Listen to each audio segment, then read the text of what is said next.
Good morning students, this is your maths class. हम लोगों ने टॉपिक शुरू कर दिया था मल्टीप्लिकेशन ऑफ डेसिमल्स। अब आता है हमारी एक्सरसाइज 2.6। देखो क्वेश्चन नंबर 1 देखो, हमें क्या करना है, इनकी फाइंड करना है। डेसिमल दिया हुआ है हमें और नंबर्स दिए हुए हैं, हमें बताना है कि इनके मल्टीप्लाई करने पे क्या आंसर्स आएंगे। देखो फर्स्ट पार्ट देखो क्या है, 0.2 इंटू 6। अब 0.2 है, एक के बाद पॉइंट है तो हमने क्या किया, बाय में 10 लिख दिया। हमें पता है जितने भी नंबर्स के बाद पॉइंट होता है, देखो पॉइंट के बाद कितने नंबर हैं, एक ही नंबर है ना। पॉइंट के बाद जितने नंबर होंगे ना उतनी बाय में जीरो लगेंगी। मतलब अब पॉइंट के बाद एक ही नंबर है, कौन सा नंबर है, 2।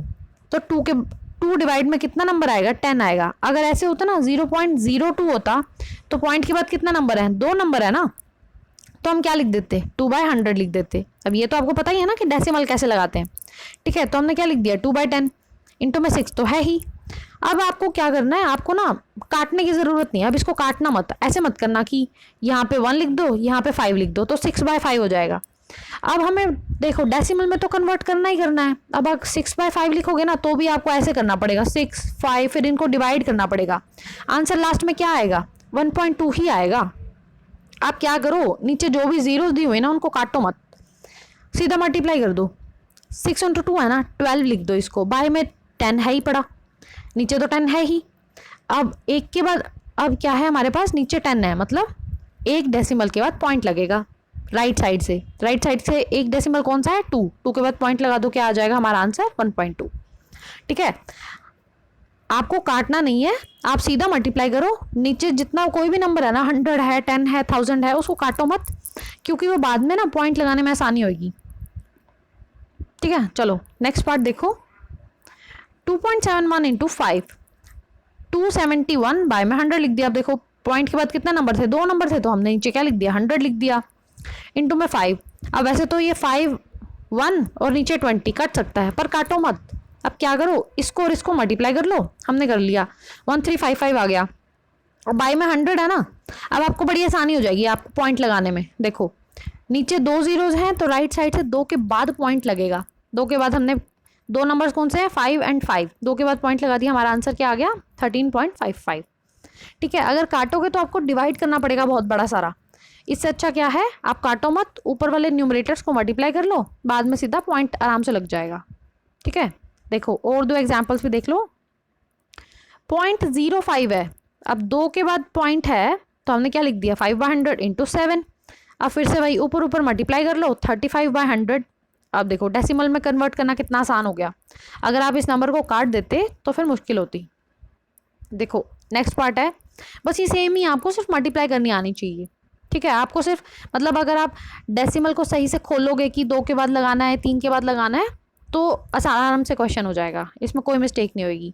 ठीक है, अब देखो डेसिमल के बाद कितने नंबर्स थे, 2 नंबर से, तो हमने क्या लिख दिया, बाय में 100 लिख दिया। अब ऊपर वालों को मल्टीप्लाई कर लो, 172 बाय में 100। अब नीचे 2 जीरोज हैं तो राइट साइड से कितने के बाद डेसिमल आएगा, 2 के बाद ना, तो 1 और 2, देखो हमने लगा दिया, 1.72 आ गया हमारा आंसर।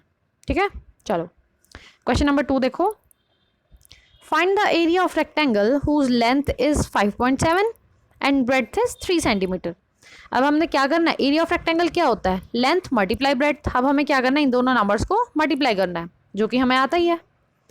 लेंथ ऑफ रेक्टेंगल कितनी दी हुई है, 5.7 सेंटीमीटर, ब्रेड्थ कितनी है, 3 सेंटीमीटर। एरिया क्या होता है, लेंथ इंटू ब्रेड्थ, मल्टीप्लाई कर दो दोनों को, 5.7 इंटू 3।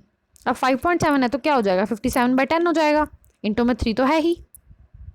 ठीक है, अब हमने न्यूमरेटर को मल्टीप्लाई किया तो हमारा क्या आ गया, 171.10 बाय में 10 आ गया। अब डेसिमल लगाना तो हमें आता ही है।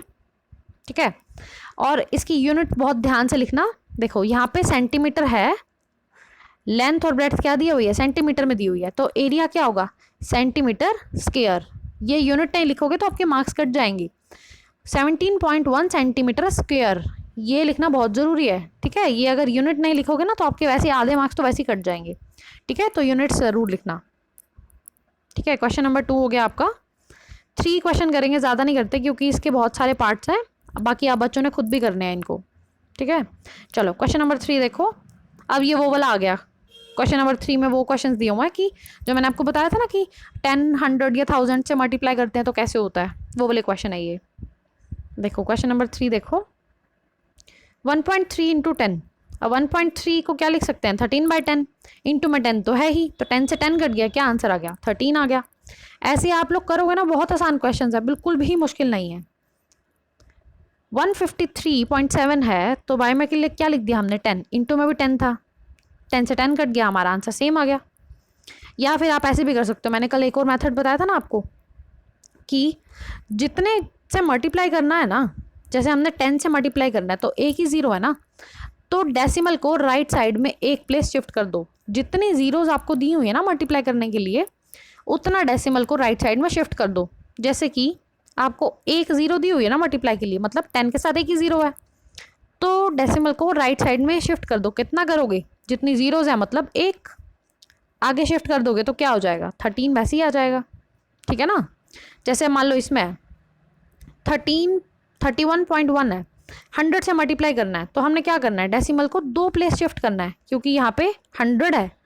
ठीक है, डेसिमल को 1 प्लेस शिफ्ट करेंगे तो क्या आ जाएगा, 1311 आ जाएगा। पर हमने तो 2 प्लेस शिफ्ट करना है, एक और शिफ्ट करना है आगे, तो लास्ट में क्या लग जाएगा, 0। ठीक है, और अगर इससे समझ नहीं आ रहा तो हमारा नॉर्मल मेथड तो है ही, ये एक के बाद पॉइंट है तो हमने बाय में 10 लिख दिया, इंटू में 100, एक जीरो से एक जीरो कट गई, अब 311 इंटू 10 तो 3110 आंसर आ जाएगा। ठीक है, ऐसे सारे क्वेश्चंस को आपने क्या करना है, मल्टीप्लाई करना है। अब देखो यहाँ पे 2 जीरोज हैं, 100 है तो 2 प्लेस डेसिमल को शिफ्ट कर दो, एक प्लेस करेंगे तो 6 के बाद, एक और प्लेस करेंगे तो 2 के बाद, आंसर क्या आ गया, 362। ठीक है, बाकी नॉर्मल मेथड तो हम कर ही रहे हैं, बाय में 100 इंटू में 100 दोनों कट गए, सेम आंसर आ गया। ठीक है, जो भी आपको ठीक लगे वही कर सकते हो आप। अब देखो 5/10 इंटू 10 है, 10 से 10 कट गया, 5 आंसर आ गया। या फिर अगर हम ऐसे देखते कि कितने प्लेस डेसिमल को शिफ्ट करें तो उससे भी 5 ही आंसर आता। 10 है, एक जीरो है, एक प्लेस डेसिमल को शिफ्ट करेंगे तो क्या आ जाएगा, 5 आएगा वैसे भी। ठीक है, ऐसे इसमें है 9/10 लिख दिया, इंटू 100 है, एक जीरो से एक जीरो कट गया, हमारा आंसर क्या आ गया, 90। ठीक है, देखो कितने सारे पार्ट्स तो मैंने आपको करा ही दिए हैं। जो पार्ट्स मैंने करा दिए आरएनबी में नोट करना, इन सबके जो पार्ट मैंने करा दिया आरएनबी में, और जो नहीं कराए हैं वो सब पीएनबी में प्रैक्टिस करोगे, फर्स्ट सेकंड थर्ड क्वेश्चन। ठीक है, बाकी 2 क्वेश्चन रह गए वो हम कल कर लेंगे, आज आपने यही 3 ही क्वेश्चन करने हैं। ओके, और सारे क्वेश्चन अपने प्रैक्टिस करना पीएनबी में, छोड़ने नहीं है। ठीक है, ओके, थैंक यू।